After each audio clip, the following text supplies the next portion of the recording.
Okay, so I guess you all hate the Steam Deck trackpads. Now, I'm exaggerating here. I know all of you don't hate it. But I want to say, out of all the reviews I've seen on YouTube, most of you actually ignore the trackpads completely. Now, some of you might give it an obligatory mention, like it has trackpads, and then move on, which I don't take to be a positive reception, otherwise you would have said what good things you liked about it, right? Now, of those reviews that did give their opinion of the trackpads, I want to say most, or at least half of them, said that they didn't find much use for them. And even if you say head over to the Steam Deck subreddit, where you get a more positive reception, a lot of people will say they're invaluable for desktop mode, or strategy games, point and click, old PC games. And I think other people hear that and think, okay, so it's this little niche thing for Linux neckbeards and dweebs who play these lame games that I don't like, right? Now, I don't think those games are lame. I'm just saying that's what they might think. And that's totally understandable. I mean, trackpads are not historically seen as gaming inputs. When you think trackpad, your first thought might be your average laptop trackpad, which, feels terrible. For me, it strains my index finger right away. You might look at the Sony PlayStation controllers on their trackpads and think, okay, maybe they did their research and put them in the middle away from the hands because they're not that useful. So the onus is on Valve to demonstrate the worthiness of these unique thumb pads, and they haven't really done that. Now, notice how I called them thumb pads just now instead of trackpads. That is one very important distinction to note because your fat, fleshy, opposable thumb is much better at precision control than your other fingers. I almost wish Valve called them thumb pads in their marketing and UI, but they stuck with trackpads, and that's what we'll stick with too. But my point is, the Deck's trackpads are unique enough that you really have to judge them on their own terms. We can certainly draw some valid, insightful comparisons to other inputs like stick, trackballs, drawing tablets, of course the Steam controller's trackpads, which is like the Deck's trackpad's closest cousin. At the end of the day though, the Deck is its own beast. They have their own unique properties, and if you take the time to learn what those are and adjust for that, I think they could be very great. Now, unfortunately, Valve did not make this very easy. To be fair, it's great that Valve even gives us any ability to customize the controls the way we do, which is why it's all the more disappointing that few people know how to use this amazing tool or are even completely unaware of it. I'm talking about Steam Input, and it's very powerful, but there's almost no guidance on how to use it within the UI itself. For that, you'll have to go to the community. On YouTube, you can find some great video guides by content creators like Gone JJ Games, Mosquito, Zero Core, and of course, Nerd Nest. There's also a wonderfully detailed visual guide on the Steam Deck community page by a user named Kronos. I'll leave a link in the description below. I strongly encourage you to check it out and bookmark it. Now, while that's great to read through and use as a reference, there can be so much info that it can be totally overwhelming. So what I'm going to do here is provide a focused, highly opinionated guide on my usual settings for two very popular classes of games. That's 2D shooters and 3D shooters.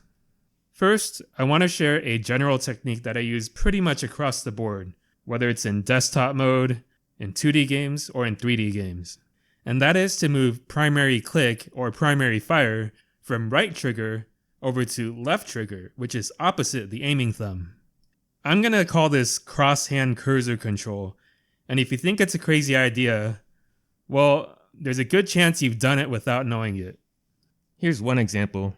You may be a fan of a rhythm game called Os. If you don't know, in this game you have to rapidly tap or slide across a series of circles with extreme precision and timing.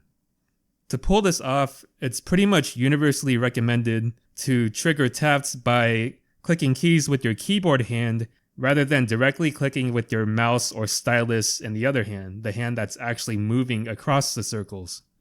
Now you can probably already intuit why this works better. By allowing one hand to focus on precise cursor control, while the other hand focuses on rhythmic tapping, you allow both hands to focus on the respective jobs and perform them more efficiently and more effectively. It is not much different than why you would play many stringed instruments with two hands, whether it's a guitar, violin, or ukulele. Now, what if you aren't an OS-weeb or a music nerd? Well, if you play lots of shooters on Gamepad, you also do the same thing. If you go to a site like YouTube or Reddit and search left stick aim, you're going to find a whole host of videos and posts explaining the benefits of this technique. Among those, by strafe aiming, you are moving your cursor along a fixed 2D plane, which is much more predictable. You can strafe to match your enemy's movements to stay right on top of them. And here's the big one. Left stick movement tends to be a significant contributor to triggering rotational aim assist. In fact, oftentimes you're better off leaving the right stick alone while you fire. Otherwise, you might throw off that assist. In this case, your left thumb is responsible for precision aiming while your right trigger finger fires. So even though the hands are switched, it's still cross-hand control. So what happens if you remove any left stick control or aim assist? Well, it becomes better to fire with your left finger again, because now your right thumb has to do all the precision aiming.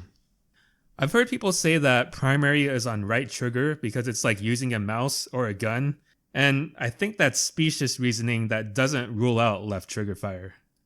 You see, when you're controlling a mouse, you're primarily controlling it with your arm and your wrist, while your thumb just sits at the side and provides some stability. When you're aiming with a thumb stick or a thumb pad, however, most of the aim is done with, you guessed it, your thumb. So if you're trying to do precision aim with your thumb, while you're firing with your index finger on the same hand, your aiming thumb is going to be much more severely affected than if you're aiming primarily with your arm and wrist. This is especially true for the thumb pad because it's sensitive to even the finest movement. This is actually one of its biggest advantages if you know how to leverage that. And I'll be talking more about how. But if you don't know how to work with that, this sensitivity becomes a liability. And this is further exacerbated by the lower position of the trackpad compared to the stick. So if you use your right index finger, you have to stretch that and your thumb much more. Now, if you're using gyro, this becomes less of an issue, because in that case, you are using your arms and wrists to aim just like a mouse. I mean, that's one of its main benefits. But personally, I've come to like left trigger fire whether I'm using gyro or not. It just feels better overall for me. But my point isn't that cross-hand control is the universal best way and that everyone must do it in every situation. What I'm trying to say is you probably haven't even tried this. And that might be because you assume the defaults are the way they are because Valve did the research and this is the best they could possibly come up with for the trackpads. When in my experience, that couldn't be further from the truth. So how else can the trackpad settings possibly be improved? Well, let's get into it. 2D shooters. So by 2D shooters, I don't mean art style, but games that have a fixed camera angle, whether it's top-down, side-scrolling, or isometric, so that you only have to worry about control usually along 2 dimensions. So I'm talking about 2D control. And by shooters, I don't mean it has to be focused on shooting, but rather any game that has some sort of prominent range class or abilities that you can aim with a mouse cursor. So before I get into this, I'm going to have to provide some context and go on a little tangent. So the general purpose way to move a mouse cursor with the joystick is like this, right? How far you deflect the analog stick and the direction in which you do so determines the speed and direction of the cursor. To get this behavior in any game, you would set the joystick to joystick mouse mode. So here I am playing my favorite 2D game Noita with joystick mouse.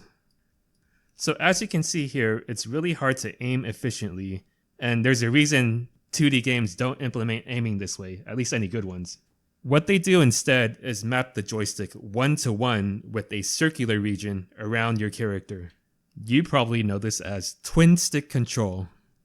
The direction you deflect your stick determines the direction of the cursor from center, while how far you deflect the stick determines the distance of the cursor from center. In practice though, your cursor will usually stay at maximum distance. That's because it's hard to control the space in between. You're constantly fighting the spring of your stick. It's unstable. It's much easier to control when you just roll your stick along the outer circle. So compared to regular joystick mouse, with twin stick control, you're intentionally trading off a huge amount of point precision. Both because your cursor is limited to a circular region of the screen, and you can only really control along the outer edge of that circle. But when shooting, point precision doesn't matter. What matters is that the invisible line from your character to your cursor hits your target. So you're making a huge trade-off of point precision for directional precision and speed. Now, have you ever gone to a forum for a game like Hades or Diablo and seen someone request twin stick controls? So those games have another common style of aiming where you just aim in the direction of moving. You use the left stick for both movement and aiming. So the cool thing is, even if a game doesn't natively support twin stick controls, with Steam input, there's a good chance you can emulate it yourself. You would do that by setting the joystick in this mode, mouse region, and it does exactly what I described earlier. You define a few position and size parameters for a desired area on the screen, and Steam input will map the joystick one-to-one with that area. So if you define this area to be a circle in the middle of the screen, if you deflect your stick to the top left, it'll move a mouse cursor to the top left. If you deflect to the bottom right, it'll move the mouse cursor to the bottom right of that circle you defined. This is exactly like how twin stick control works. Now at this point, even though you're using a joystick, in-game you're controlling a mouse cursor, so assuming you're using a gamepad layout and you haven't changed anything else, you're probably going to hit mixed input issues. That's because to the game, it looks like you're playing with an Xbox controller and a mouse at the same time, which some people actually do want to do. Steam input effectively lets you do that as well, but most developers don't expect that and don't program their games to handle it well, or just don't test for it. Some games handle this better than others, like Hades and Borderlands for example. They'll maybe just switch between keyboard keys and gamepad buttons in the icons, but other than that you can control everything fine. In fact, Hades lets you have aim assist even with mouse, which makes this mouse region twin stick trick work even better. I'll explain what to do when mixed input doesn't work well in a bit. So going back to Noita, here I am playing it with the default gamepad support, which is twin stick style as you would expect. But how about if we tried the trackpad? So here I am playing Noita with trackpad as mouse, and it's not bad. I mean, it's not great, but it's not bad either. It's certainly better than that clunky joystick mouse I showed earlier, but compared to twin stick, with the trackpad as mouse, I can't aim quite as fluidly or change direction as well either. I do find it to be more comfortable though over long periods. Noita is also a great example of a game with very poor mixed input support.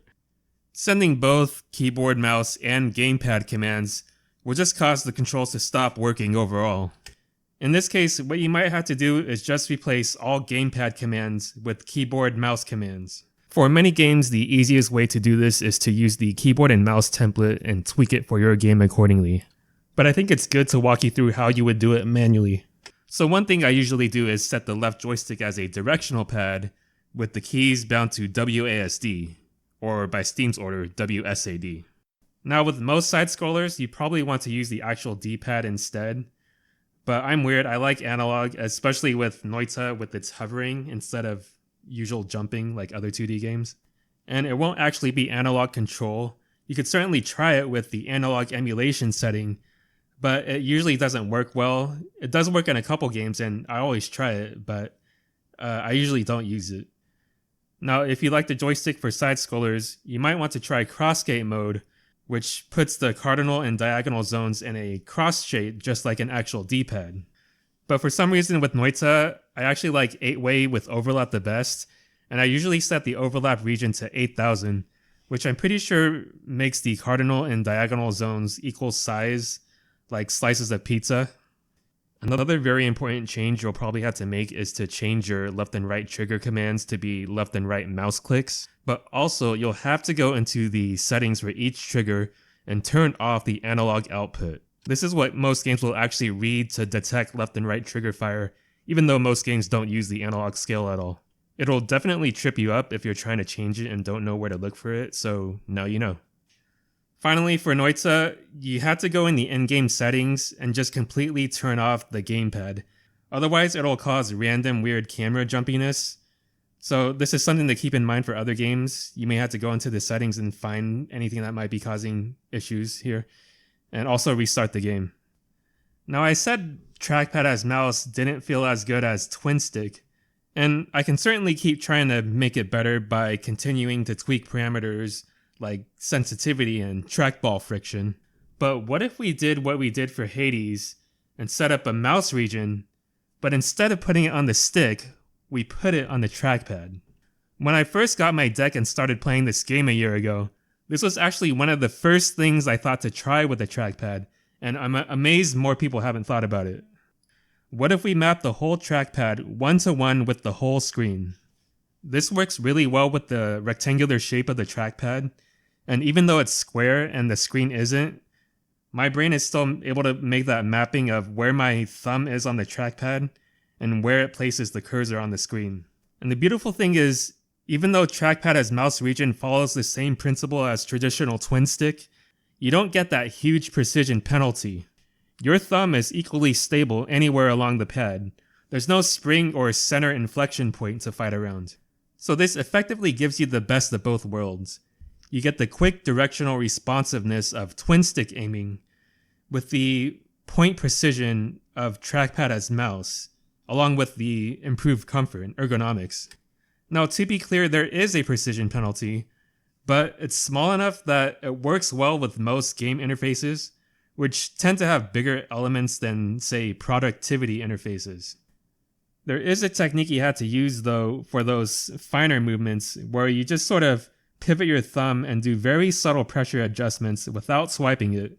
And this is a case where cross-hand control really helps.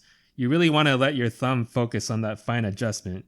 So if you're firing with the same hand, it's going to be much harder. But with this technique, I'm able to control how far I kick, pour liquids, or throw objects, which is determined by how far the cursor is away from your character. And that's nearly impossible to control with twin stick. I can also manage inventory and craft my wands just like I can with the mouse. And even though this game does have D-pad support for the inventory, it's kind of clunky, so I still prefer doing it this way. Now, is it still best to play with an actual mouse? Of course. But when you're on the go or just want to lounge on the couch and don't want to sit at your desk, I think this is the best you can get with the Steam Deck. It's certainly much better than stick in my opinion. And of course, you can try this with other games. Going back to Hades, remember when I said that some people actually like to play with gamepad and mouse? That's because the gamepad joystick lets you do full 360 variable speed analog movement, while mouse lets you get the most precise aim. So thankfully, because Hades has great mixed input support, you can approximate that setup with the Steam Deck. You would leave the left joystick as default, but you would change the trackpad to a full screen mouse region like I did for Noita. So again, you also get responsive twin stick like directional aiming, but you also get that mouse like point precision, which also gives you the ability to better aim AoE effects like Festive Fog and Bombard. Now, obviously none of this is necessary to be great at or enjoy these games, but personally I found Noita to be way more enjoyable on the deck this way. This game is notorious for most players not even getting to the final boss. And it's also a game where almost everyone will recommend keyboard and mouse over controller. But with this trackpad scheme on the deck, I think I've been able to do just fine. I've beaten the boss several times, including on a nightmare run, and I've done some god runs, and I've been having fun. So then I thought, could trackpad as full screen mouse region work well with other genres? Well, my boy Gon JJ Games read my mind. He showed how it could work well for real-time strategy games like Red Alert, and other similar interface-heavy games. I also tried it for games like Into the Breach and Terraria. Terraria might just sit at the edge of the usability of this scheme, but again, my point is, most people probably haven't even thought to try this. And again, it's because Valve does not make it easy to discover this and set it up properly. The trackpad mouse region interface is just a bunch of numerical sliders that you have to go through this methodical process to get just right. And it's a lot of back and forth between opening the menu, closing it, testing in the game, opening the menu again, and it doesn't always take you back to where you were before. When ideally you should just be able to look in the actual game and draw the bounds of the mouse region that you want, and it should just be set up for you. Then you can just fine tune it with the sliders and input fields from there. And also, why is mouse region buried way at the bottom of the menu below flick stick? Nobody wants to use flick stick on the trackpad. I tried flick stick on trackpad for the hell of it, and it's terrible. Maybe if it did the flick on click instead, but then you'd call it flick click. But I'm getting ahead of myself. We'll talk more about flick stick later. Before that, I'll have to talk about 3D shooters. So this includes both first-person and third-person shooters where you have a crosshair on screen that you can control with the mouse. I'm just going to say FPS because that's easier to say and more popular, but know that I'm including third-person as well. And again, I'm going to have to go on another tangent, ignore the trackpad. I'm just going to talk about FPS control in general. So the number one priority for any FPS control scheme is quick, effortless, precise, horizontal turning. For one thing, your horizontal axis constitutes a much wider turning range. You can turn a full 360. On the other hand, your vertical range tends to be 90 degrees or less. Also, it seems silly to point out, but most FPS games have this thing called gravity, which tends to pull you and your enemies to the same vertical level. So with any control scheme, make sure you nail down your horizontal turning first. In fact, often you can get away with completely removing vertical control and just having horizontal control. If you remember the classic shooters like Wolfenstein and Doom, that's all you could do, turn left and right. In the modern age, control schemes like Splatoon or Flickstick only let you turn horizontally with the stick as well. In order to look up or down, you had to use Gyro, which works well because it's much more natural to pitch your controller or handheld up and down than it is to tilt or twist your controller or handheld left or right. So let's talk about Gyro. Let's say you're ready to shed the aim assist training wheels and you want to try out this cool new gyro thing that all the kids are talking about. Usually, you'll want to set the gyro as mouse because that's the whole benefit of gyro. You can use the deck like it's a floating mouse. And once again, if you have a default gamepad layout and you set anything as mouse, you're going to potentially open a whole host of mixed input issues. So like I said before, in this case, the best course of action might be to set every input as a keyboard mouse command. This could include setting your left joystick as a WASD D-pad, as I touched upon before. And if the game has a hold shift to sprint mechanic, I like to set that as an outer ring command. But I also like to increase the outer ring radius to 29,000. If there's any auto run though in the in-game settings, either turn that off or invert the ring command. And for games like the Borderlands series where a shift starts a sprint, but then when you stop and you walk again, you have to start that sprint again, you might want to set that outer ring shift to turbo. And this just feels way better than having to press the thumbstick all the time. I think almost everyone hates that. Some other common changes are using space instead of the A button for jump, and using E and R for use and reload instead of the X button. Actually, sometimes I'll make these turbo as well, but the way I do it is I add an extra command that's long press. So I'll make this turbo and lower the long press time a little, but then I'll also go to the regular command and uncheck interruptible. This makes it so I can just press it once and it'll just fire like normal, no unintentional turbo, but then I can hold it and get that turbo to kick in. And subcommand is what you need to do modifier actions like shift clicking or control F12, which in KDE desktop mode returns to desktop, which is really handy. Now, for the right joystick, there's two ways you can change it. If it's already in joystick mode, you can change the joystick's analog output to relative mouse. Or you can use the dedicated joystick mouse mode that I showed earlier. The UI looks a little different for each, but they ultimately work the same way and have the same settings. And they basically let you keep normal joystick-like control while looking like a mouse to the game. So it works better with gyro as mouse if joystick doesn't. And when you do this, you're gonna find out just how much massaging developers do for joystick control compared to mouse control. For one thing, you're probably gonna have to significantly lower your vertical scale to match how it feels in normal joystick mode. While you're at it, you should probably minimize your inner and outer dead zones, so long as you don't have any drift. I also recommend using one of the wider response curves. This is another thing that most games have built-in support for with the joystick. Every game implements it differently and calls it something else in their settings, but the general idea is the same. When combined with minimal dead zones, this should make it easier to do precise aim with just fine nudges of the stick, while also still allowing you to turn fast at full deflection. You can also set a cross or square shaped dead zone, which many games will call axial dead zones in the settings if they let you adjust it for the joystick. Personally, I don't use this and usually set this to 0 if I can. But along with things like auto recentering, which I also hate and turn off when I can, it shows you the many things that devs will put in to sort of hold most players' hand and sort of prop up the joystick when it comes to turning and aiming. When for mouse that's not necessary, and raw input, or something closer to it at least, is what's desired. I'm going to talk about my gyro settings more later on, but if you're just starting out, don't sweat the details. Even the defaults with maybe a lower sensitivity should help your aim. Of course, you will need to practice and adjust your grip a bit. That's where changing it from right stick or right pad touch to mapping it to a button helps a lot. It'll just let you activate it when you need it, play like you normally do when you don't. Now you might be thinking, okay, stick plus gyro works well enough for me. Why do I need the trackpad? And if I didn't know any better myself, I would probably agree. Stick plus gyro feels good, but let me explain why trackpad plus gyro is S tier for me. Assuming no peripherals, so no mice. So let's set up the trackpad.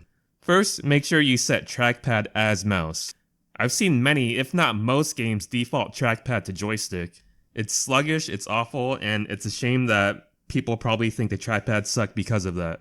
So make sure it's set to as mouse, and once again, make sure you deal with those mixed input issues if you have them.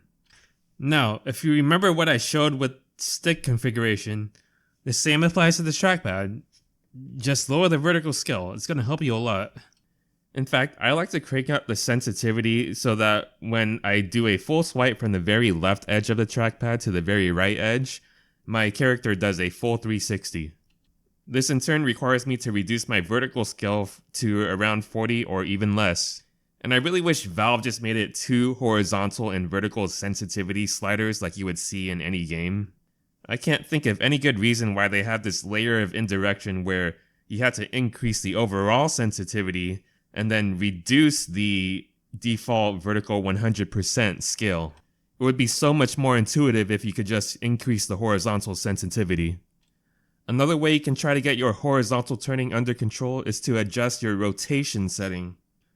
To find your ideal rotation, just swipe your thumb left and right in a relaxed fashion, and notice whether your cursor stays level or not. Now there's going to be a natural curve as you turn, but focus on the left and right ends. If you are higher at the right end, increase your rotation to account for that. If it goes lower, decrease your rotation, and just keep tweaking it until you get it level. I really wish Valve let you set this as a global default like you can with the joystick dead zones. Of course, for that you get a really nice visualizer, and there's nothing preventing Valve from doing the same for trackpad rotation. And by the way, this suggestion isn't limited to the Steam Deck or Steam controller. It's also recommended for mouse aim when playing shooters on desktop. In that case, you need external software. Here, you can just do it with Steam. Now, besides the importance of horizontal turning, there is one other key difference of 3D shooters from 2D shooters, and that is that your cursor remains fixed in the center of your screen while your camera moves with it. This is different from your usual 2D interface where you have a fixed camera angle and your cursor moves freely and independently within that. So for first-person shooters, this coupling of crosshair and camera means that you're going to be much more sensitive to jitter. One way to account for this is to adjust your smoothing. And I actually find that I just like to max it out at 40. For me, it doesn't really introduce any latency, maybe some floatiness if I really try to look for it. But during actual gameplay, I don't find it to be an issue. And that's partly because I use this in conjunction with Gyro, and for Gyro, I have 0 smoothing. So I can still aim precisely with that. And I end up liking how the trackpad smoothness really complements that. It certainly feels way more responsive than stick turning. Let's talk about gyro real quick. I used to set my gyro sensitivity at around 1/4 of my trackpad sends. I have been trying gyro to mouse lately. As you can see, the new sensitivity sliders are very flick stick centric, and I don't care for that. I wish I could just use the percentage here. But what I do is turn my Steam Deck 45 degrees and try to get it so that turns me in-game 90 degrees, so I guess that's a 2:1 turning ratio. I set the speed dead zone to 0 and leave precision dead zone default. Both of these do help reduce a lot of gyro jitter, which is especially noticeable, I think, when you're trying to use trackpad plus gyro in the menus. So yeah, that's one thing I really like about this new gyro to mouse thing. I don't personally like how it skews horizontal by default now. I changed that back to a 1:1 horizontal vertical scale, because again I use the trackpad for horizontal turning, and I want to use the gyro for vertical look and omnidirectional aiming. For most games, I like gyro active on right pad touch, but for some less intense games, I like to activate it on soft pull with fire on full pull. I set the soft pull threshold all the way down to 0, the default is way too high. And there's a cool trick I use to feel that soft pull range better. I add an extra command called cleared from parent, which is just like a dummy command that does nothing, but you need it because you need a command in order to set haptics. So I set this command to turbo fast fire rate haptics high. So it makes it really obvious when you've activated that soft pull, and sort of creates the illusion of more resistance before you hit that full pull. Circling back to the trackpad, one final change I make is to set the trackball friction to high, or just turn off trackball mode completely. Now, I love trackball mode for things like desktop usage and browsing the web. I can just sort of keep my thumb in the center, fling the cursor to where I need to, and then pinpoint it from there. For shooters though, I prefer to keep that direct 1:1 responsiveness of my thumb to the cursor. So for 2D shooters, I achieve that with full screen mouse region. For 3D shooters, I use high horizontal sensitivity and use gyro to get that pinpoint aim. So in that context, I don't really rely on trackball mode, and I felt like there were a few rare instances where it unintentionally caused me to look off in a direction I didn't want to. But some people love trackball mode for shooters. So just like everything else I said, this is just another suggestion. If you're struggling with trackpad control, try increasing the trackball friction or just turning it off completely. You can also adjust the vertical friction by itself, which might fix the problem for you. So once you have all your trackpad settings dialed in, try this.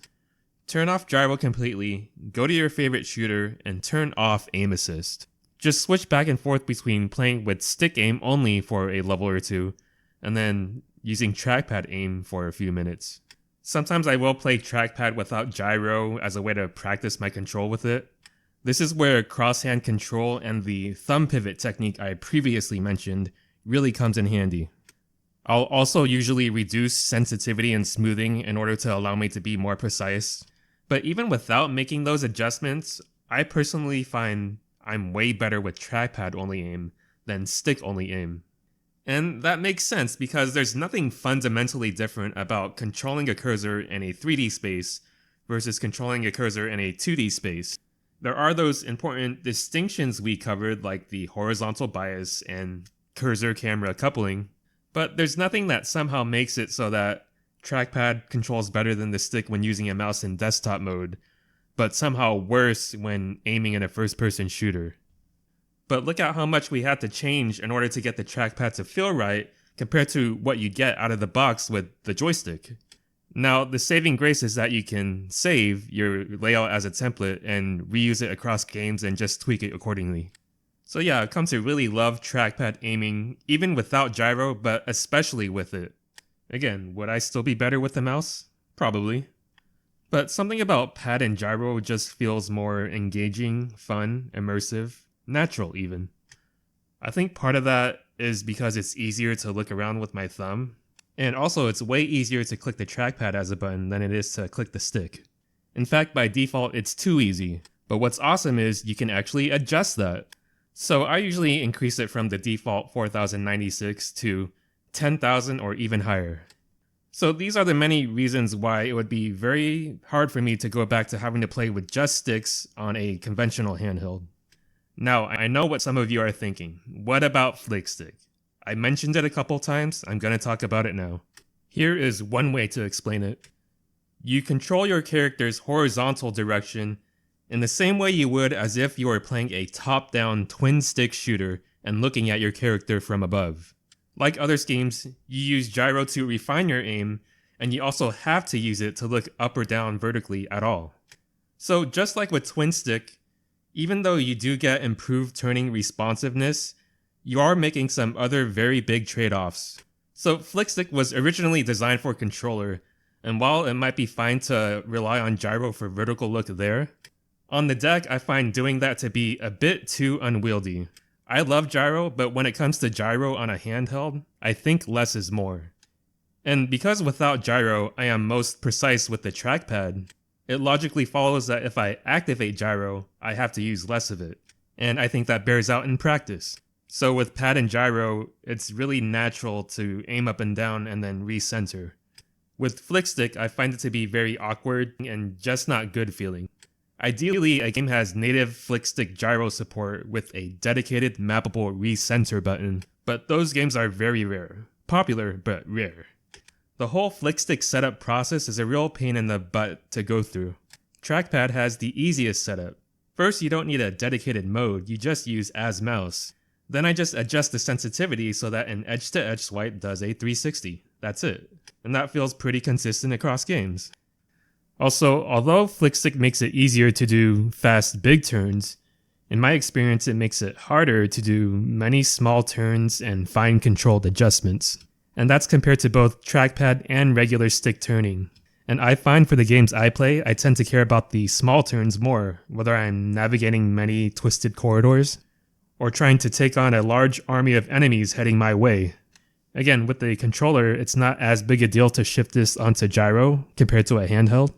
Although in that case, I'd probably just use regular stick turning with increased speed, or even try gyro ratcheting, assuming my controller doesn't have a thumb pad, of course. Finally, flick stick is pretty highly specialized for character turning. It doesn't work well for other situations like driving vehicles. So in that case, you have to deal with yet another input to let you switch between flick stick controls and more standard controls. Trackpad control, on the other hand, works great in many cases. I actually love it for arcade-style steering over stick or gyro. So for example, the mouse-based steering in the Borderlands games was almost universally hated by everyone. I actually think it works and feels pretty dang good with the thumb pad. Let's do a little thought experiment here. With flick stick, the joystick maps directly to the full 0 to 360 degree turning range, right? Now what if we took that range and made it a straight horizontal line? This is the same as my 0 to 360 trackpad setting, except with 0 vertical sensitivity. But of course there's no need to drop it all the way to 0. At 40%, I feel like I can look easily up and down as much as I need to, while still being able to do quick, precise horizontal turns similar to flick stick. But don't get me wrong, I'm glad flick stick is an option and there's plenty of people who use it and love it. I do hope I convince you of the utility of the trackpad, but that's not even my real point here. My real goal was to illustrate the many ways you can use Steam input to tailor your controls to fit your unique needs. Everyone is different and there is no one best control scheme or setting. If there is, you definitely won't find that with the default layouts. Community layouts will get you closer and are great as a jumping off point, but hopefully I showed you some ways you can make them even better for yourself. And I'm still learning new things to try to this day, both from the great Steam Deck community and just by playing around and being curious. So hopefully you learned something, and I hope to learn something from you too. Game on, folks.